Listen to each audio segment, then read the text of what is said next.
Hello guys, कैसे हैं आप लोग। आई होप कि गाइस आप अच्छे रहे हो, खुश रहे हो। तो चलिए शुरू करते हैं। यह है क्लास फिफ्थ की उर्दू की बुक इब्तदाई उर्दू, और ये स्टोरी हम पढ़ेंगे। इस स्टोरी को पढ़ने के लिए दो लोग पढ़े। इस स्टोरी को पढ़ने के दो फ़ायदे हैं। एक तो ये कि जो लोग रीडिंग प्रैक्टिस करना चाहते हैं उनको रीडिंग प्रैक्टिस मिलेगी, और दूसरी चीज़ ये कि जिनके पास ये बुक है उनको ये चैप्टर याद होगा। ठीक, तो चलिए शुरू करते हैं। ज़ीरो नॉट आउट, नॉट लिखा है, वैसे इंग्लिश में नॉट होता है। ठीक है। प्रोग्राम के मुताबिक क्रिकेट मैच ठीक 10 बजे शुरू होना चाहिए था, मगर अंपायर का कोट इस्त्री होकर देर से आया। ठीक है, यानी कि उनका प्रेस नहीं किया था उनका कोट।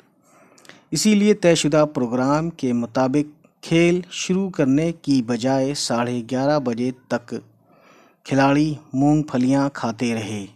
15 मिनट के बाद ये तय पाया कि जो टीम टॉस हारे वही बैटिंग करे। मतलब उल्टा हुआ ही क्या, यानी जो टीम टॉस हारे वही बैटिंग करे। फिर कलदार रुपया खनका, तालियां बजीं, रोमाल लहराए और मिर्ज़ा कसे बंधे बैटिंग करने निकले। ठीक है। हमने दुआ दी, खुदा करे तुम वापस ना आओ। लो जी, ये क्या बात हुई।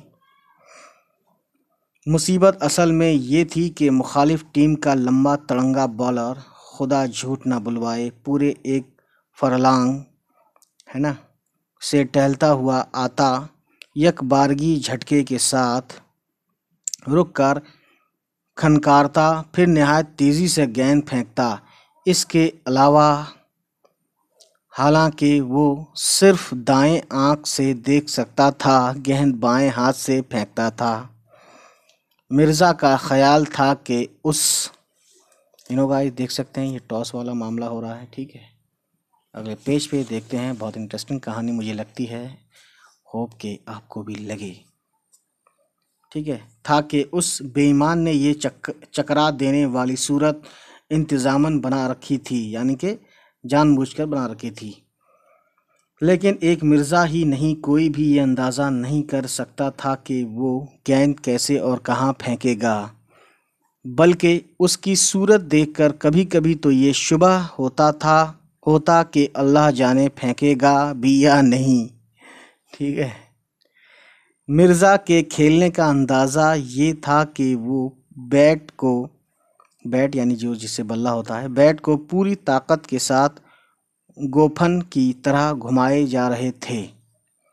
ठीक है गाइस, 3 ओवर इसी तरह से खाली गए और गेंद को एक दफ़ा भी बैट से हमकिनार होने का मौका ना मिला है। हमकिनार होना यानी कि उसे टकराने का।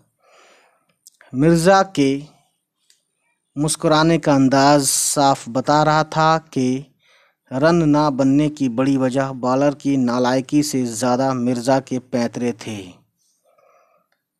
ठीक है, वो अपना विकेट हथेली पर लिए फिर रहे थे। वो करते ये थे कि अगर गेंद अपनी तरफ आती देखते तो साफ टल जाते, लेकिन गेंद अगर टेढ़ी आती तो उसके पीछे बैट लेकर नहायत जोश व खरोश से दौड़ते।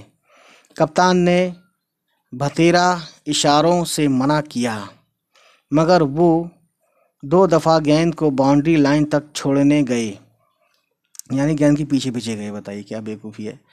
एक ओवर में बॉलर ने गेंद ऐसी खींच मारी कि मिर्ज़ा के सर से एक आवाज़ और मुंह से कई निकली, और टोपी उड़कर विकेट कीपर के कदमों में जा पड़ी।